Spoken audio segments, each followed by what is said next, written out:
segunda parte de Sketchtember 2019. Si no has visto la primera parte, te dejo un link en la descripción. He aquí el resto de la lista. ¡Comencemos! 16. Lluvia. Cerca de la casa de mis abuelos habían unos hoyos con tierra. Una de mis cosas favoritas era jugar en ellos y llenarme de lodo los pies cuando llovía, lo que es muy raro aquí en Sonora, México. 17. Pluma. Una vez mi papá tuvo que salir a un curso y nos dejó cuidando a su perico. Pues que el perico se nos va perdiendo por una semana. No fue hasta que vi una pluma que daba a un cuarto donde guardábamos las cosas que lo encontré. Estaba muy enojado. Ya no lo podíamos tocar porque nos mordía. 18. Libros. Cuando llegaba de la escuela a la casa de mis abuelos, me tiraba en el piso a leer una enciclopedia que tenía mi tata. 19. Té. Siempre que me enfermaba, mi mami me hacía un delicioso té de manzanilla. 20. Jardín.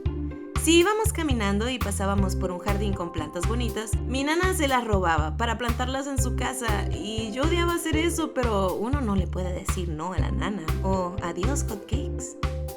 21. Ventana. Cuando mi mami olvidaba dejar la llave de la casa, véase la primera parte del video, me trepaba al segundo piso y me metía por la ventana. 22. Perro. Había un perrito atrás de mi casa que era súper fiera. Siempre que pasaba en la bicicleta me perseguía y ladraba todo loco. Nunca me alcanzaba porque solo tenía 3 patas. 23. Cuento popular. Recuerdo que estaba en el kinder cuando recién salió la historia del chupacabras. Y la verdad sí le tenía bastante miedo. Me lo imaginaba como un monstruo pequeñito y oscuro que le chupaba la sangre a los animales y también a mí. 24. Poción. Me encanta hacer caldo, siempre hago una olla gigante para la semana y siento que hago una poción cuando revuelvo los ingredientes. Una poción para mi pancita. 25. Nubes.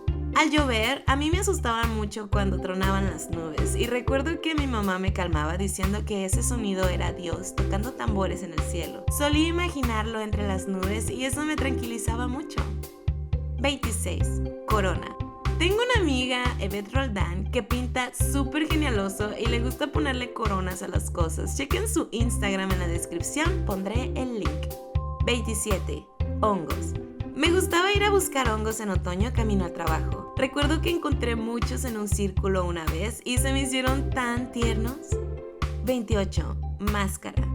Tenía como 9 años, creo. En un campamento de verano hicimos máscaras con gasa y yeso. Tal vez, la verdad no recuerdo. Pero fue muy incómodo dejarlo en tu cara mientras no podías ver nada y solo podías esperar a que se secara. 29. Pájaro. Pues digamos que andaba jugando en el monte en la noche cuando de repente apareció un pájaro salvaje, todo negro de la nada y nos asustó bien macizo, pero pues seguimos jugando. 30. Despedida. Vivimos con mis abuelos por 8 años. La tarde que nos despedimos recuerdo que fue la primera vez que sentí lo que era la verdadera tristeza. Y bien, terminamos 30 días de dibujos basados en recuerdos. Espero que les haya gustado esta dinámica porque yo la disfruté bastante. Si te interesa verme dibujar en vivo, no olvides seguirme en mi canal de Twitch. Búscame como Iliana Gato. No olvides suscribirte a mi canal para que no te pierdas nuevo contenido. ¡Hasta la próxima!